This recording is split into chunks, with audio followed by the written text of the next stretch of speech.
Hi, today I'm going to be having a look at Arcadia's Macross Plus YF-19 at the 1/60th scale. This set comes with a fast pack and a whole bunch of weapons.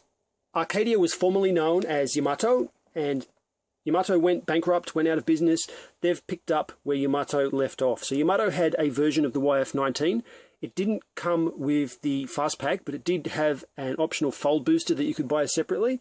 I held off on buying that because there are some things that I wasn't happy with, and I think that this is probably a better version. But still, I've got to go through the transformation and just make sure.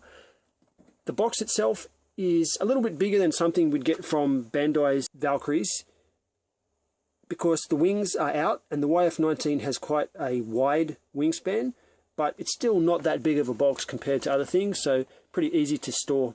The box is pretty collector friendly. You can easily open it and close it without having to cut or tear anything, which is great because I can put it away. The first tray we get the YF-19 itself, Isamu Dyson, Jan Newman, a removable chair, another Isamu with a helmet and bits and pieces. The second tray is a whole bunch of missiles and weapons, these parts to attach the fold booster, and the fast pack itself here and here. Unlike Bandai, Arcadia don't provide a stand when you buy one of these vehicles. I'm a bit disappointed in that, but I guess I really ought to be buying some good stands anyway to put things on, so maybe that would be something to invest in, but that's why you see me holding it in my hand here, because there's nothing to mount it on. I guess I'm just going to ramble on for a little bit while I kind of pornographically show off some of these really beautiful details on this jet, on this fighter mode. I love the YF-19. This is one of the first Japanese things that I really liked. I got a book when I was much younger from Japan about Macross Plus, and this fighter, something about the lines of it just blew me away. I love the way that the pilot sits so far forward. The cockpit is up there away from the engine. It seems like it's a very big fighter mode, and it's just beautiful to look at.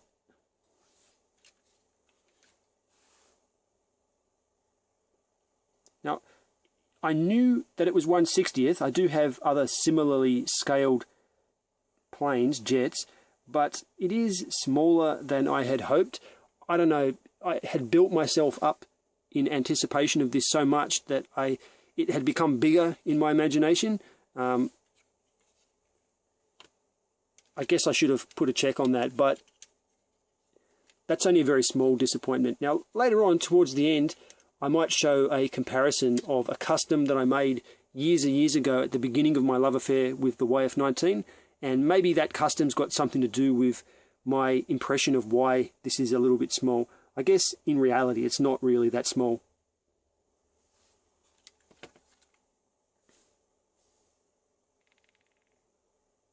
Between the longest points of this, it is 13¼ inches, which is about 33½ centimeters. So it is quite long.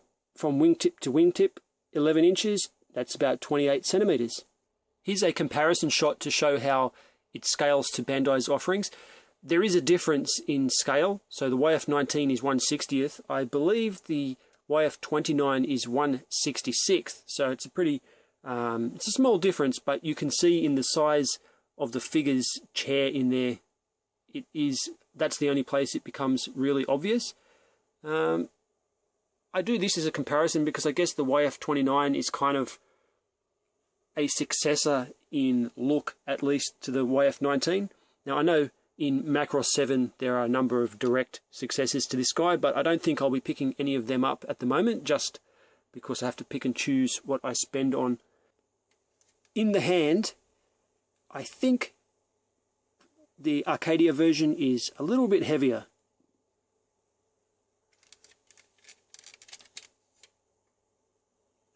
Also in the box is this pretty comprehensive set of decals.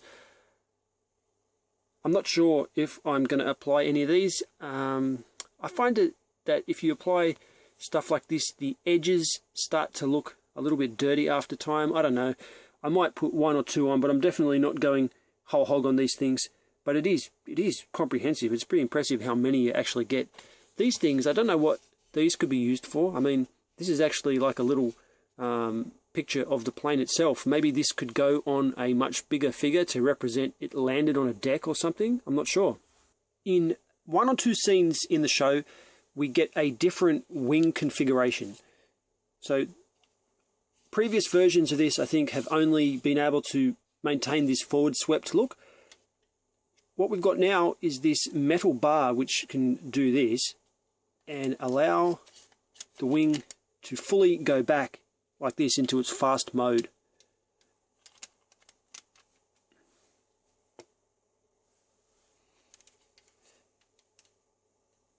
I guess in space that would present less of an attack surface to an enemy, so that's one good use of that, I think. As far as a fast mode, I'm not sure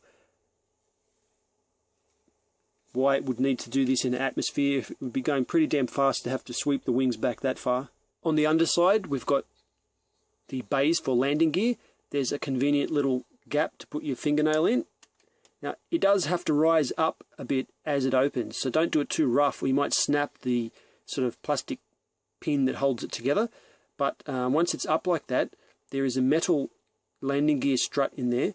And I've also found that the rubber isn't connected to the tyre particularly well, so if you're going to push that rubber, it's going to bend it off the wheel.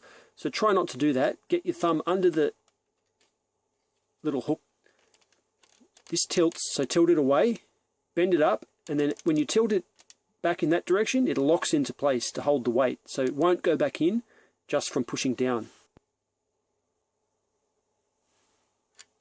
I've got a feeling that the rubber wheel is probably going to crack after time, because it just looks like that rubber that I've seen crack in a lot of other places. But it seems pretty good now, but it is a little bit wonky, and as I said before, pushing it sideways tends to pry it off. We've got the front landing gear, so it's a little bit more tricky to get this open. Kind of just have to shock it. The finger gaps are on the outside, so you give it a little flick and let it open up like that, and then you can get in there to open it right up. Now, it's a little bit hard to get that out. My finger just doesn't fit. I'm going to try to use this screwdriver, but I don't really want to wreck the paint. There we go, that's enough. Just got it enough so I can pull that bit up, and that lets you do it the rest of the way. So very attractive. I like that landing gear. It's pretty well detailed. It's got the tow bar at the front here, molded shock absorber there. Out of the box in fighter mode, we've got this open panel at the back for the head articulation.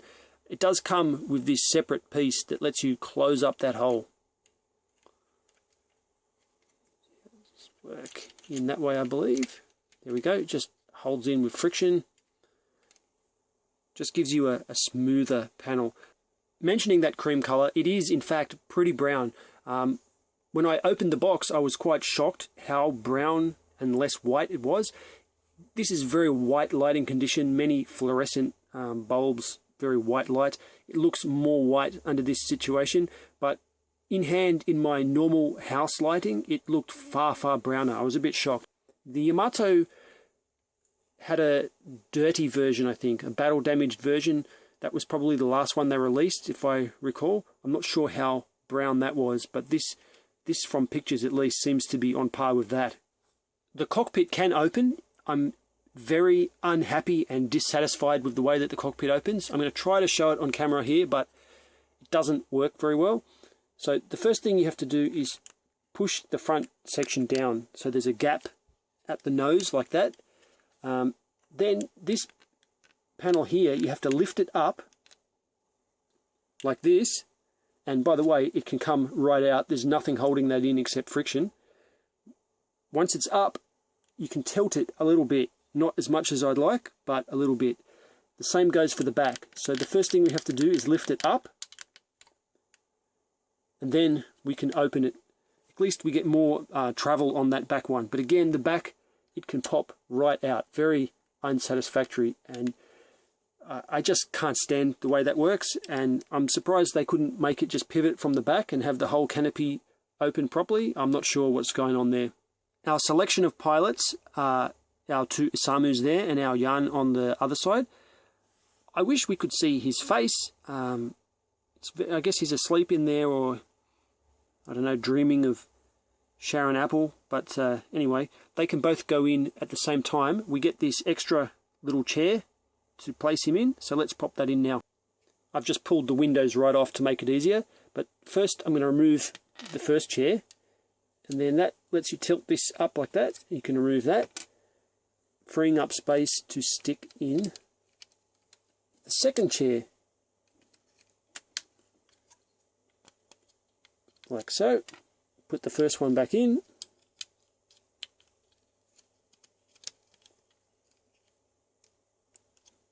There we've got two chairs. Now it's way too fiddly to get them in there on camera, but you can see that after you bend them a little bit, you can get them to sit in. So let's pop down this canopy now and see if they actually fit underneath. Bend up that panel. So there, they do fit very well under the canopy. Once you've got it all closed, they look pretty good in there. Here's a look at the gun pod. It's a very nice gun.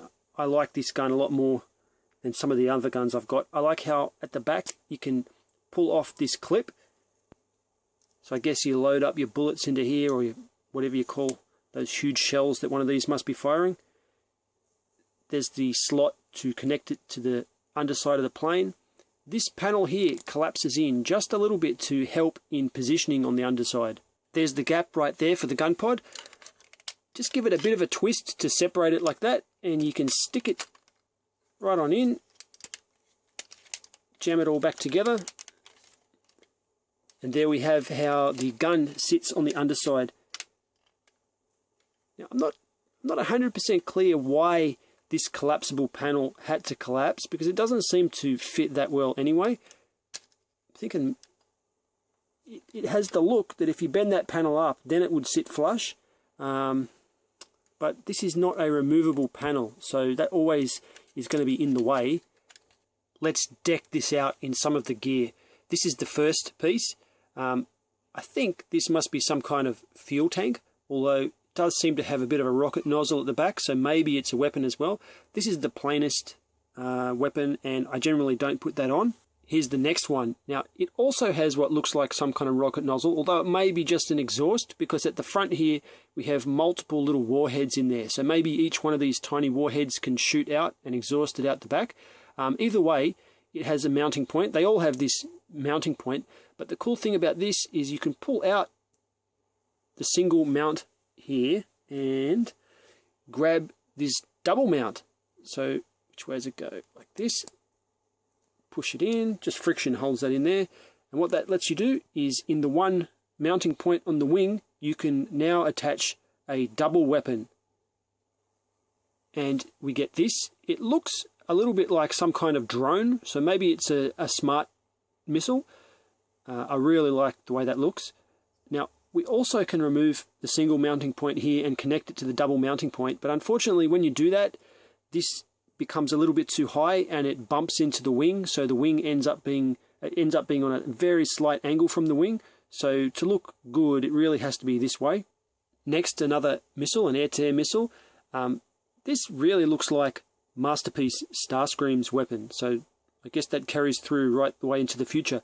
That's a double mount, a special made piece. It can pop off, so if you want to pretend that you're firing this, it can actually come off on its own, which is pretty cool. The quality of workmanship, I've got to say, on these is precise and very well done. So you can see that the paint is exactly where it should be. On all of these missiles, the paint is exactly where it should be, even at this tiny little scale that they're working at. The next one is this big brute. I'm not a hardcore Macross guy, so I can't tell you what that's called, but I think I've heard stuff like that referred to as reaction warheads, I don't know. But anyway, this is another custom double mount for these two. They can pop off, and you can stick one of the single mounting pegs into there if you just wanted to have one. But why have one when you can have two? Looks really good. And again, the paintwork is so superb on this. It's really nice To put them on, all we have to do is pick which point we want it to join to and just snap it on. It's not a rock solid connection, but it's good enough. What was next? This guy.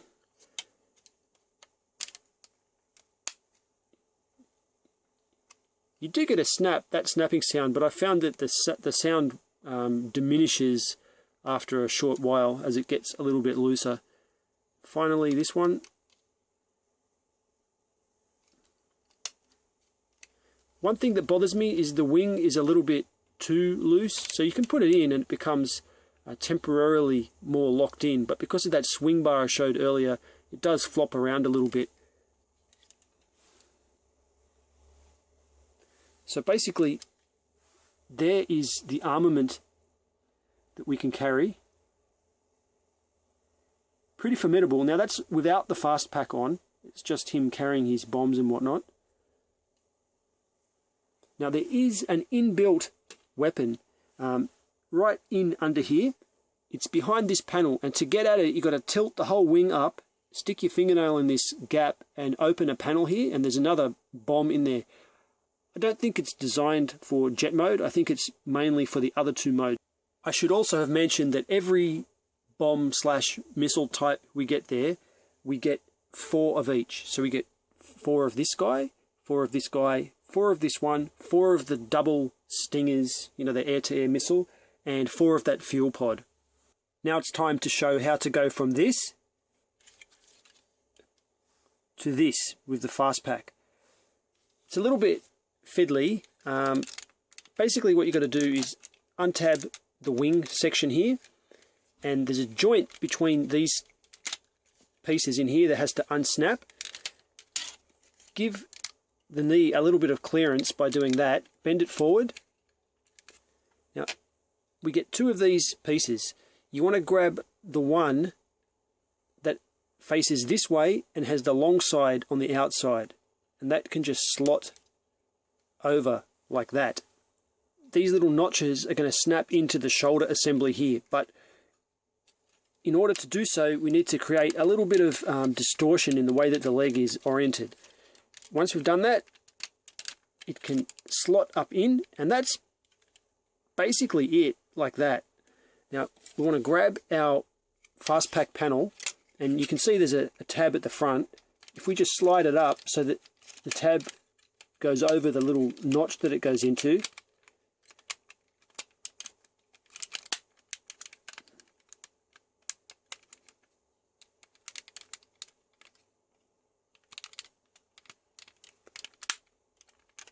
there's not a lot that holds the fast pack on, and I mean honestly I don't think it's I would have preferred it if there was some kind of pegs, but it is what it is. Once that's on, we grab this little section, which is to cover up the bump that's created at the back here, peg it into the back of that shoulder assembly,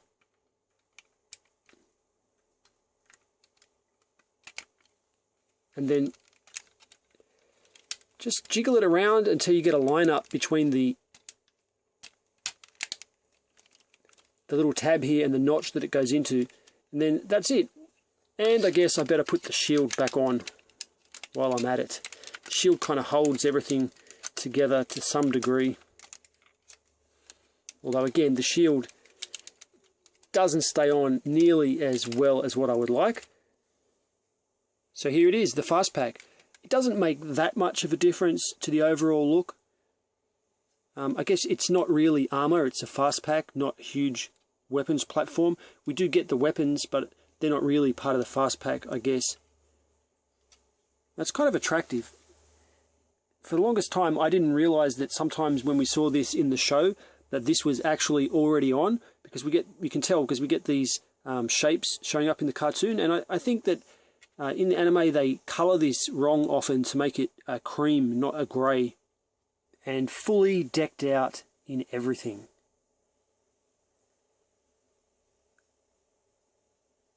It's almost time now, I think, to do a bit of transformation. Now, as much as I like the jet mode of the YF-19, I actually really like the Gwalk mode. It's my favorite mode. I know a lot of people have had complaints about previous toys with the Gwalk mode not holding together, so I'm eager to see whether this is actually going to hold together as strong as what I'm hoping. But it's a really nice jet. Before I do that, I just quickly want to show it also can connect loosely to one of the stands that come with the Bandai toys. So, I mean, it is only just sitting on top there, and you can see on the underside here, it's obscuring the intakes a bit, so it's not an ideal situation. But if all you've got is one of these and you're not worried about it precariously perching up there, then yeah, definitely you can display it. You'll see as I start to turn it how much wobble this thing has. So if you've got any kind of dangerous situation like kids or anything like that, you definitely wouldn't want to leave this sitting on a shelf like that. But if you live by yourself, maybe that's an option. To transform this guy, we want to pop off this shield. It just pegs on underneath. Let's put that aside. Detach this. It already came loose there, but you can see this one's still attached. Detach it like that, and then carefully extend the legs a little. Now, I don't want to go crazy pulling them. These are already kind of out. They were in a little bit more. I think it might have popped backwards when I had it up the other way. The next thing is just make sure everything is detached up here, so nothing's tabbed in. Now there's a swing bar in here. It only goes a couple of notches, so give you a bit of a close-up of that. That's it. Don't try to make it do more than that. You can see 3 segments there. It's not meant to go more than 3 segments. To actually go back the other way is a little bit hard too. So when you do it, you want to have a good grasp on both sides and just carefully do it. If there's anything in this toy that feels a little bit fragile, it is this ratchet mechanism in here. So the less times you do that, the better. Now, if it didn't already happen by itself, slide this panel down to just give you clearance there. You can see this is all die cast in here, nice and strong. I don't know why they couldn't have done the same up the top, but anyway, we can just bend that forward. Depends how far you want to go, I guess. That's right. Okay, now we do get some pivot here, but don't go crazy with it, alright? Because you don't want to push it back the other way, otherwise you're probably going to cause some kind of snapping. These feet, now, it's a little bit hard to grab them, but they do elongate. They come out in this direction so that you can open them up more, like this. Next, we want to grab this fin here. Now, what looked like just a flap in alt mode is actually there for another purpose, and that is so we can bend it back on itself like that, giving enough clearance to tilt it back. Otherwise, it hits the foot.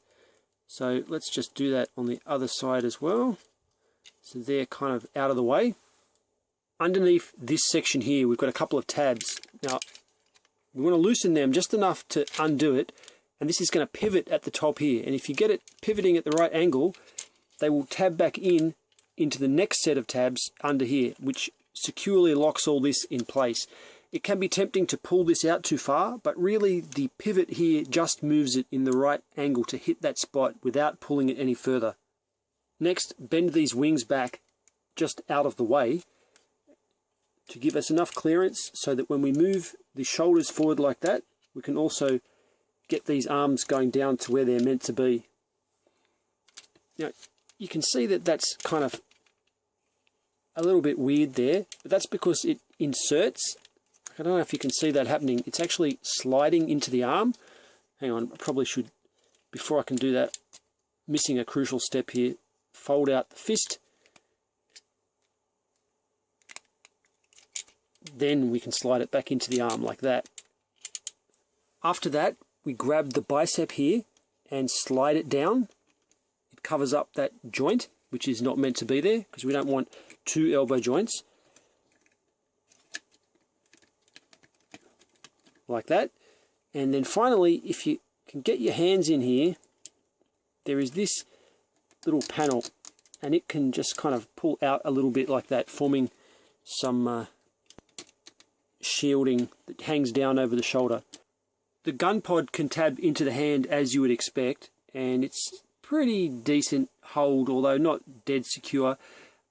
It has this problem where it butts into the forearm, so it is never actually being held straight. It's just the design of the gun pod. I don't see that there's much you can do about that except maybe tilt it and have it overlapping the arm like that, but then you end up with a bit of weirdness in that direction. So it's not an ideal situation. I think it's best to just butt it up against the bicep like that and pretend that it's not happening. Turning it around to the other side, if we grab this shield section that I previously pulled off and flip it over, you can see that it's got this slide. So we just squeeze that in, and what that does is give you a more cartoon accurate shape here. Gwalk.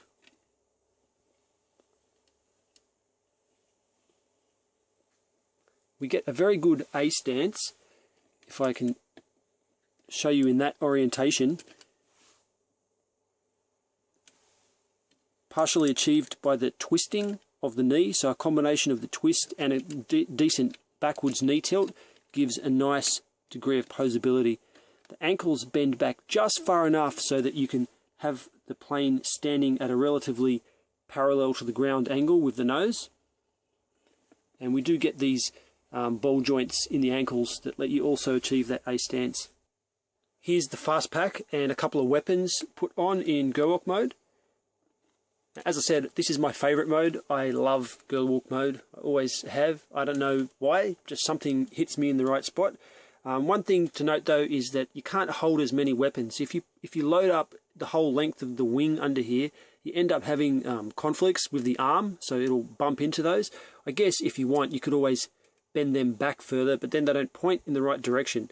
So it's probably maybe better to not even carry the weapons in Gwalk mode. Maybe you can just imagine that he deployed everything, and after they were deployed, then changed mode. I guess that could make sense, but it looks really attractive. I like these armor panels here. That's cool. You don't have to take these off to transform like I did. If you want, you can leave them on, but it just becomes a bit more of a pain. The same problem in jet mode that we get in Gwalk mode is that these fast pack panels do pop off way too easy. There isn't that much to hold them on, but they are durable. I've dropped these from quite some height and they didn't scratch or break, so at least they're not delicate. I think Gwalk mode just gets me the best because we get the sleek, pointy lines of a jet in the nose, while at the same time getting to hold this awesome gun and have arms and legs. So it's like a combination of everything that I love about Macross. Okay, now it must be time to turn the YF-19 into Battroid mode. This gets a little bit complicated, but we'll get there. So first, carefully pull this off. Don't snap it, it's got to go straight out, and then put it straight back in, upside down. Next, let's just raise these up to get them a bit out of the way. I popped off this cover in case you were using that. That has to be popped off. I'm going to bend the head section up and then slide it in that backwards direction. Then just bend these arms so that all that junk is out of the way of the midsection. Now, turning it up this way, get your thumb in this tab and then just pull it down so it's back like that. Then what you want to do is bend this nose section and just get it into that orientation. After that, carefully grab this upper section and detach it, and it's going to swing up like this so that these two parts kind of come in contact. Now, it was important that this part never went behind it. This can very easily move backwards, so when this is pointing down, like in the last step, it's got to be kind of under the front of that red symbol. Next, carefully detach these tabs. I might as well show this now. This upper section is actually securely tabbed in, so we need to unsecure that, disconnect it so that it can now move. Now there's a whole chain of little hinges in here which are free to move once it's untabbed, like this, which are quite scary actually, and I don't know how strong they are, but it's a little bit of a worry. It actually makes me very sad to see these little sections here. Not because I worry about breaking the toy, because I'm pretty careful, but because it destroys my suspension of disbelief. I could almost believe a real fighter could transform like this. I'm willing to be convinced, but I will never be convinced that the transformation involves these tiny spindly little bits on such a powerful robot. So seeing how it's put together kind of ruins the cartoon slightly for me. Now what's going to happen here is that this is going to unfold like this, and we want it to meet, see this little notch here? This notch is going to meet up with this bump. So I'm being careful because I don't want to, this is die cast, I don't want to scratch this nice black paint on this cold die cast here, but it has to be done, but it just needs to be done with a little bit of care. So that's that's the right spot there, so I'm going to hold that still. Now this is meant to point forward like that, and then now I should be able to just lower this down over the top of it. This is a point where it starts to actually get scary, so we have to bend this up and snap it in like that, and it feels like it shouldn't do that. We have to angle this into that position and then bend this down, and you'll see it comes to a notch. There's a tiny little notch in this gun at the side that lets the edge of that canard just rest in the notch, and that's its final spot. And the canard is not bent. Don't try to force this. If you haven't lined it up properly, you'll be trying to bend this to fit in that notch. You should not be bending it to fit in that notch. It should just sit there. If it's not just sitting there, it means you haven't done it right. That leaves this peg to fit into this hole. So you're going to have to play with that a little bit.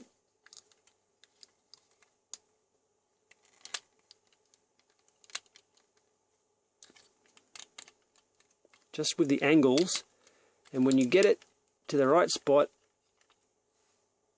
it'll sort of go in like that. And that's good enough. I wouldn't try to do it any more than that. The next thing I need to do is pull out this side detail from the hinge here. Now, don't just yank it. This is tight tolerances, and you need to be very careful. So securely grab both sides and then apply force until you can make that gap come. Now, not too much, you don't want to break it. What that lets you do is just rotate it around like this,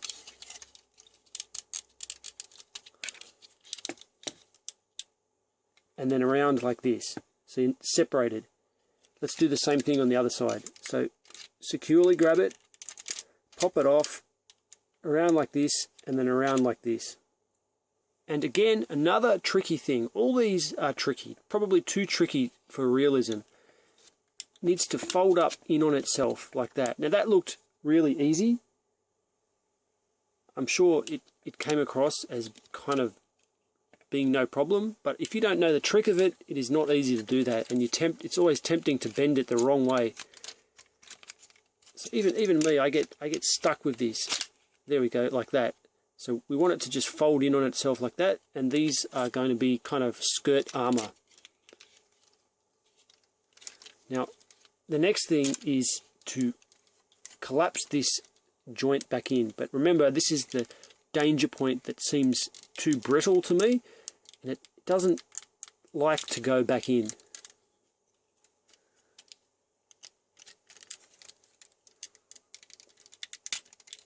One click. 2 clicks, there we goes that one. I hate that joint. I'm genuinely scared of that joint. There's the other one. Oh god, that scares the shit out of me. I wish it wasn't that way, but it is. Disconnect these panels that are on swing bars.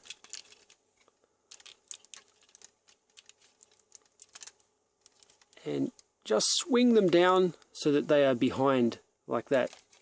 Do the same thing on both sides. These feel quite fragile. I can imagine that the tiny little swing arm that they're on may break. So again, when posing the figure, try not to impact on those in any way. Next, what we want to do, without breaking those little swing bars, which is quite tricky is to collapse the leg. Let's do the same for the other one. Come on, collapsed. Almost there now. We can move our shoulders to a more natural position. Turn our head the right way. And that's it. Oh no, no, not it. One more. Fix the groin guard. Now that is it. He cuts a very heroic pose. And I've seen pictures of the Yamato version in Battroid mode, and it looked like a toy. This Arcadia version in Battroid mode, it looks like a real thing. The pose is more natural, the stance more natural. If there's any downside, oh look, I've still got the fast pack on there. If there's any downside, it's that the balls in the heels are a little bit too loose. You can see that once it starts tilting back, it will just fall over. You wouldn't want to put it in Battroid mode on the shelf, because I think it will fall over and something will definitely snap if it's from any kind of height. So again, a stand is kind of needed. It does come with attachment pieces that can go under here if you have a stand to attach them to, but I don't at this time. So I'll be leaving it probably in fighter mode just because it's the most stable. Now the shield can go on just like we had it before. Should pop that back on.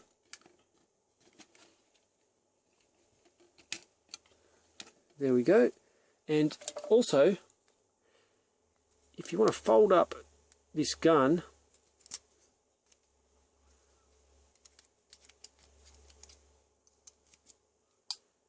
it can attach to the underside of the shield.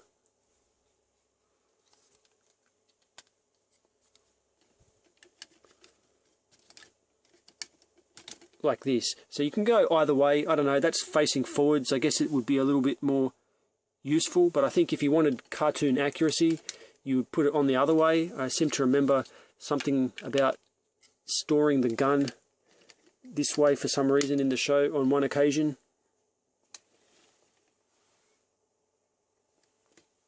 And here it is with the fast packs properly on the shoulders and the legs down there. It looks really nice. I mean, I don't really like the concept of these things, but on this figure they're kind of okay, but it seems to me so fragile in reality. If you ever went into combat with wings sticking off like that, they would be ripped off. But I guess the whole concept of a huge piloted mecha is a bit ridiculous in reality, and I mean, the Ghost X9, who they're trying to outperform, would be the way that real military would go. We're seeing that now in reality with drones and stuff. So it's a flight of fancy to begin with. So as that flight of fancy, it looks really, really good. A bit of a close-up there of the head detail.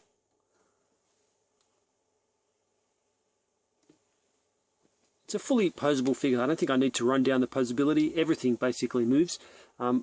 One cool thing is, though, you can pop off this head panel, revealing detail like what we saw in the show.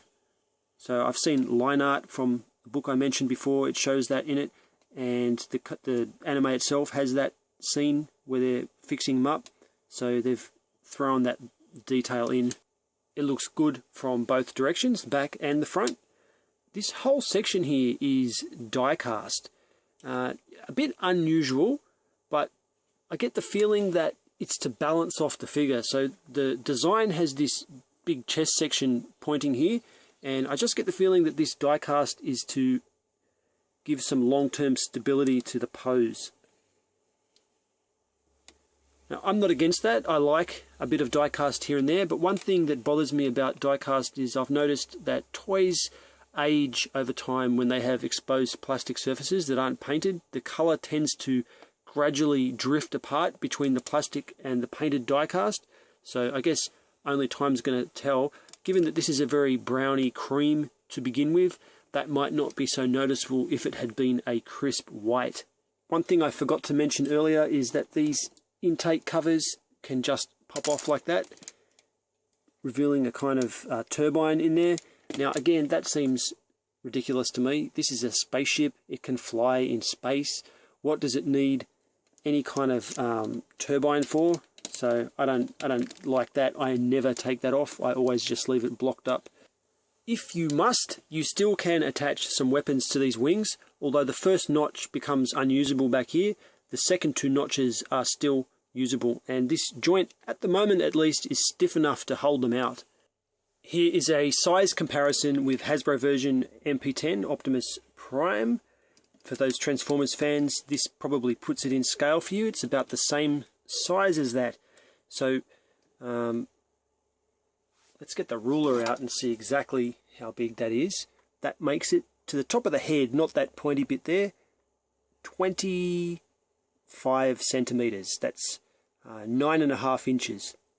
My final thoughts. This is a pretty good release. Nothing broke while I was practicing for this review, which says a lot considering how finicky little details can often be. I was careful. I kind of knew what to expect based on other toys like this that I've had, but I think it turned out pretty well. There's die cast in the places where it needs to be, like in that internal linkage in there that I pointed out, the thin section. There's die cast on the back, so those crucial points seem to be taken care of strength-wise. Like I think these are die cast on the shoulders and in the ankle assembly. The only part that seems like a pretty major problem waiting to happen is the pivot in here that bends backwards for the Gwalk mode. Now, maybe I'm just being paranoid. It might never have anything wrong with it. Hasn't even got a stress mark on mine, but it just feels like plastic and it feels too hard to move. So if there's anything to watch out for, it's that. But it hasn't happened to me, so I'm pretty happy with the figure. The accessories are no less than amazing. There are so many of them and such high detail that they are top quality. As far as I'm concerned, they are pretty much as good as it's going to get for this kind of thing. Now, I could have ended up getting that in a weapons pack, but instead it's been provided all in one bundle, which we really pay a premium for, I guess, but I prefer to get it in one go like this. I think it probably works out cheaper in the long run. So, cheaper, let's talk about what it costs. By the time I converted this to Australian dollars and shipping from Japan, I paid $360 for this.